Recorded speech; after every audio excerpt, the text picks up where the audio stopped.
এই পৌষ মাসের শীতে ঘুম থেকে উঠে আমি সকালে সমস্ত কাজ কিভাবে গুছিয়ে করি সেগুলোই আজকে তোমাদের সাথে শেয়ার করব। শুভ সকাল বন্ধুরা, কেমন আছো তোমরা? আশা করি তোমরা সবাই অনেক ভালো আছো, সুস্থ আছো, আমরাও ভালো আছি। চলে আসলাম আরও একটা নতুন ভিডিও নিয়ে। এখন বাজে হচ্ছে 8টা। তো ঘুম থেকে উঠে কিন্তু প্রথমে বাসি ঘর দুয়ারগুলো ঝাড় দিয়ে নিচ্ছি। আর আমাদের গ্রামের বাড়িতে দেখবে তো সবার বাড়িতেই কিন্তু প্রথমে বাসি উঠোন ঘরদোর এসব কিন্তু ঝাড় দেওয়া হয়। তো সেটাই করে নিচ্ছি। আর এদিকে কিন্তু আমাদের গ্যাস শেষ হয়ে গেছে, কালকেই শেষ হয়ে গেছে। তো আমার হাজব্যান্ড বলছিল একটু আগুন ধরাবো, আগুন তাপাবো। তা আমি বললাম যে এই হেসেলে আগুনটা ধরাও, তাহলে ভালো হবে, এদিকে আমার রান্নাটাও হবে, তোমাদের আগুনও তাপানো হবে। তো ওইদিকে তো আগুন ধরাচ্ছে, আমি এই যে উঠোনটা ঝাড় দিয়ে যে চলে আসলাম গাছে পানি দেওয়ার জন্য। আর ফুল গাছটা তো মানে কীরকম যেন শুকিয়ে গেছে, আর বাগুন গাছে কিন্তু ফুল এসেছে। আর এই দেখো মেয়ে আমার পেছন পেছন ঘুরছে, তবু ওই যে সকালের কাজগুলো সেরে নিচ্ছি যতটা তাড়াতাড়ি সম্ভব আর কি, কাজগুলো গুছিয়ে করে নেওয়ার চেষ্টা করছি। ওদিকে ওরা আগুন তাপাচ্ছে, আমি এদিকে ভাবলাম যে বাসি বাসনগুলো ধুয়ে নেই। এখন যদি বাসনগুলো না ধুই তাহলে কিন্তু রান্না বান্না খাওয়া দাওয়া করার পর আরও অনেক বাসন জমে যাবে, তাহলে কিন্তু আমারই ধুতে আর কি কষ্ট হবে পরে। তো সেই জন্য সমস্ত বাসন এই যে ঘষে মেজে ধুয়ে নিচ্ছি। তারপর আবার চাল ঝাড়বো, রান্না করব, অনেক কাজ বাকি আছে। তো যত তাড়াতাড়ি সম্ভব ততটাই আর কি চেষ্টা করছি তাড়াতাড়ি করে করার। আর এদিকে কালকে কিন্তু কাপড় চোপড় আমি কেচে রেখেছিলাম, শুধু ধোয়া হয়নি। ওই বালতির মধ্যে দেখতে পারছো ওইগুলো কিন্তু কাঁচা কাপড় চোপড়। আর ওই গামলার মধ্যেও কিছু রয়েছে, আরও ঘরদোর গুছালে তো আরও তো বার হবেই। তো এখন মানে আর কি জামা কাপড়ে হাত দিচ্ছি না, প্রথমে বাসনগুলো ধুয়ে তারপর রান্নাটা বসিয়ে দিব। যেহেতু অনেকটা বেলা হয়েছে, সবারই কিন্তু খিদা লেগে গেছে। আজকে চাও বানাইনি, ভাবলাম যে যেহেতু গ্যাস নেই সব বাসনের মধ্যে কালি লাগাতে আর কি ভালো লাগে না, সেজন্য কিন্তু ভাতই বানিয়ে নেব আর চাটা বানাবো না। চা তো আর এই বড় মানে পাতিলে বানালে কীরকম হয় বলো তো, ভালো লাগে না। আর কালি আমার একদমই পছন্দ নয়। হেসেলে রান্না করতে ভালো লাগে, কিন্তু এই কালির বাসনগুলো ধুতে একদম বিরক্ত লাগে আমার। তো বাসন ধোয়া তো হয়ে গেল, এখন কলপাটটা ভালো করে ধুয়ে দিলাম। আর যে এক কলসি পানি এনেও রেখে দিয়েছি, এখন ব্রাশ করে নিচ্ছি, ব্রাশ করে তারপর কিন্তু চাল ধুয়ে নিয়ে আসবো। তো আমাদের তো মানে দেখবে যে গ্রামে মুখ না ধুয়ে কিন্তু চালের যে ড্রাম হয় সেগুলোতে আর কি হাত দেওয়া হয় না আর কি, বাসি কাজকর্ম করে তারপর কিন্তু চালের ড্রামে হাত দেওয়া হয়। তো সমস্ত বাসি কাজকর্ম তো শেষ, এদিকে গ্যাসও মুছে নিয়েছি। কালকে যেহেতু রান্না করা হয়েছিল ভালো করে আর কি মোছা হয়েছিল না, তো ভাবলাম যে আজকে তো আর রান্না করব না, সেই জন্য প্রথমে গ্যাসটা ভালো করে মুছে নিয়ে তারপরেই কিন্তু বাসনগুলো ধুলাম। তো এখন এই যে ভাতটা বসিয়ে দিয়েছি, আর মেয়ে তো মানে ঠান্ডার মধ্যে একা একাই খেলছে, কি আর করব, কিচ্ছু করার নেই। তো আমার হাজব্যান্ডও মানে আমার সাথে সাথে আর কি রান্নাগুলো করে দিচ্ছে, যেহেতু মেয়ে আর কি ওর ঠান্ডা লেগে গেছে তো ও দুষ্টুমি করে, সেজন্য কিন্তু ও আমাকে অনেকটাই হেল্প করে দিচ্ছে। তো ও কিন্তু এই যে ব্রাশ করে নিচ্ছে, ও কিন্তু ব্রাশ এখনও করেনি।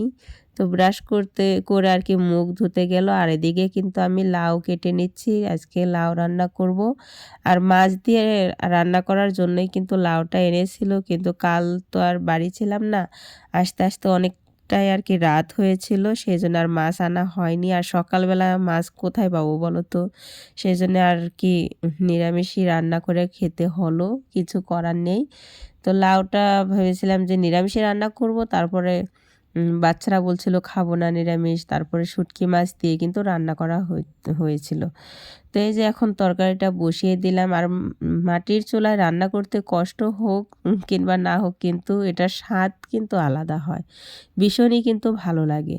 তো আমি কিন্তু পুরো লাউটাই কিন্তু রান্না করে নিচ্ছি, যেহেতু গ্যাস নেই সেই জন্য কিন্তু দুপুরবেলাও তো খেতে হবে তাই না, সেই জন্য একটু বেশি করে রান্নাটা করে নিচ্ছি। তো এই যে এদিকে আবার চলে আসলাম কাপড়গুলো আর কি ধোয়ার জন্য। ওদিকে আমার হাজব্যান্ডকে বললাম যে তুমি একটু নাড়াচাড়া করো, জালটা আর কি দিও, আর আমি তাহলে কাপড়গুলো ধুয়ে নিচ্ছি। আর আজকে কিন্তু এক ফোঁটাও রোদ নেই, মানে সকালবেলা ঘুম থেকে উঠে যেরকম দেখেছি সেরকমই আছে, আর সারাটা দিনও এরকমই যাবে। তো কিছু আর করার নেই, কালকে যেহেতু কেচে রেখেছিলাম সেজন্য একটু সুবিধা, অতটা কষ্ট হলো না, শুধু ধুয়ে আর কি মেলে দিচ্ছি। আর অনেকগুলো তো রয়েছে, ওইগুলো আর আজকে কাচা হবে না। তো বন্ধুরা, এই যে আমার কাপড় চোপড় ধোয়া হয়ে গেল, মেলে দিয়েছি। আর এই যে একটু কিন্তু রোদ নেই, শুকোবে না জানি, তবু ধুতে হলো, তার কারণ বাচ্চাদের কাপড় চোপড় জামা কাপড় ওই যে ওইগুলো নোংরা হয়েছিল, আর ওইগুলো তো কালকে ধুয়েছিলাম, ওই দড়িটাও কিন্তু কালকে ধুয়েছিলাম, তো ওইগুলো কিন্তু শুকোয়নি। আর এদিকে কিন্তু এই যে রান্না হচ্ছে, লাউ রান্না হচ্ছে। এখন পর্যন্ত খাওয়া দাওয়া হয়নি। স্বাদের লাউ না,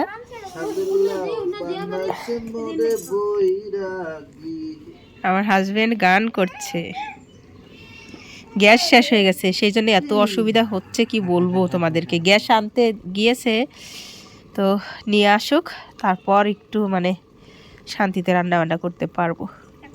রান্নাটা তো হয়েই গেছে, এখন এই যে শুধু ধনে পাতাটা দিয়ে দিচ্ছি। আর শীতকালে তো ধনে পাতা ছাড়া তরকারি একদমই ভালো লাগে না, সেজন্য একটু বেশি করে ধনে পাতাটা দিয়ে দিলাম। যেহেতু নিরামিষ রান্না তো মাছ টাছ দেওয়া হয়নি, সেজন্য ভাবলাম যে একটু ভালো করে রান্নাটা করে নিই। আর এই যেদিকে কিন্তু ভাত বেড়ে নিয়েছি, এখন শুধু তরকারিটা নামিয়ে তারপরে সবাই মিলে কিন্তু খাওয়া দাওয়া করে নেব।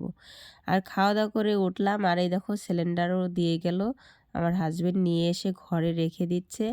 আর খাওয়া দাওয়া করে বাসন আবারও ধুয়েছি, বাসন টাসন ধুয়ে হেসেল পাটটা ঝাড় দিয়ে তারপরে চলে আসলাম ঘরে।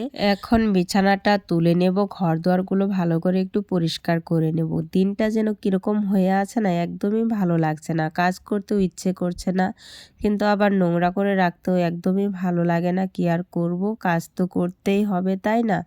আর দেখবে ঘর দুয়ার যদি পরিষ্কার থাকে তাহলে কিন্তু মনটাও অনেকটাই ভালো লাগে, মানে কি মনে হয় শরীরটা একদম পাতলা পাতলা লাগছে। আর যদি কাজকর্ম মানে পড়ে থাকে তাহলে দেখবে যে শরীরটা কীরকম ভার হয়ে আছে, কখন কাজ করব কতটা মানে বোঝা মাথার মধ্যে এরকম লাগে। তো একটু ঝাড়ামোছা করে নিচ্ছি, চতুর্দিকে তো ধুলাবালি, এই শীতকালে ভীষণ কিন্তু ধুলাবালি উড়ে, সেজন্য সমস্ত জিনিসপত্র কিন্তু একটু ঝেড়ে মুছে আর কি রাখতে হয়। আমাদের গ্রামের বাড়িতে তো অনেক ধুলাবালি হয়, শহরে হয়তো হয় না, কিন্তু গ্রামে তো মাটির বাড়ি ঘর, মাটিরই সব কিছু, উঠোন মাটির, তো সেই জন্যে কিন্তু অনেকটাই ধুলোবালি উড়ে উড়ে আর কি ঘরে আসে। আর বাচ্চারা সকালে পড়তে বসেছিল, এই যে দেখো কত নোংরা করে ফেলেছে। প্রতিদিন যে কতবার ঘর ঝাড় দিতে হয় আমাকে তার কোনো হিসেব নেই, আর প্রত্যেকটা দিনই কিন্তু এরকম নোংরা করেই রাখে। তো সব দিনই তো এরকমই পরিষ্কার করে রাখি, আর আজকে আর কি তোমাদের সাথে শেয়ার করছি। সব দিন তো আর এইভাবে শেয়ার করা হয় না। তো বাইরে দেখো কীরকম মানে সাদা সাদা হয়ে আছে, কুয়াশা পড়ছে। তো ওদিকে আবার আমার ছোট ছেলে খেলা করছে, এই দেখো আমার ঘরদোর কিন্তু পুরো পরিষ্কার হয়ে গেছে। আর আজকে কিন্তু ঘরটা মুছবো না, ঘরটা এই শীতকালে আর কি প্রতিদিন মুছছি না আমি, 1-2 দিন পর পর আর কি মুছছি। আর এই যে এই ঘরে চলে আসলাম, এই ঘরের বিছানার চাদর কাঁথা এসব আজ আর কি পাল্টে নেব। তো পেপারটা আর কি সরে গিয়েছিল, সেটা একটু ঠিকঠাক করে একটু ঝেড়ে নিলাম। বাচ্চা আছে তো, ছোট ছোট বাচ্চা থাকলে দেখবে যে বিছানার চাদরটা ভীষণই নোংরা হয়।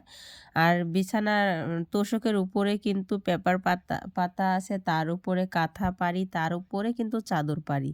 আর শুধু যদি পেপারের উপরে যদি চাদর পারি তাহলে কিন্তু ওটা সরে যায়, একদম মানে ভালো থাকে না, একটু বসলেই কীরকম জানি আর কি হয়ে যায়, চাদরটা এলোমেলো হয়ে যায়। সেজন্য একটা কাঁথা যদি পেরে নিই তাহলে কিন্তু দেখবে চাদরটা ঠিকঠাকই থাকে। বাচ্চা আছে কখন হিসু করে দেয় তার তো কোনো ঠিক নেই, তাই না?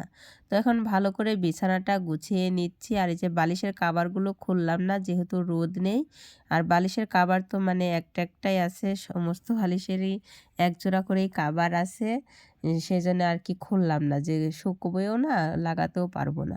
তো দেখো কতগুলো জামা কাপড় বার হলো, সেগুলো বাইরে নিয়ে রেখে দিয়ে আসলাম। এসে এই যে টেবিলটা মুছে ভালো করে খড়-টড় ঝাড় দিয়ে নিলাম। এই ঘরের আর কি জিনিসপত্রগুলো কাজকর্মগুলো আর কি তোমাদের সাথে শেয়ার করলাম না। আর ছেলেকে চুল কেটে দিচ্ছে, আর ছেলে দেখো কি কান্না করছে। ওর মানে উম একটা ভিডিও করেছিলাম তো, সেজন্য ও আর কি রাগ হয়ে গেছে যে আমাকে এরকম করে ভিডিও করলে কেন? ওটা নিয়ে আর কি কান্না করছে। বললাম যে ছাড়বো না, আমি আর কি একটু ইয়ার্কি করে বলেছিলাম যে ছেড়ে দেবো, ওইটা YouTube এ ছাড়বো।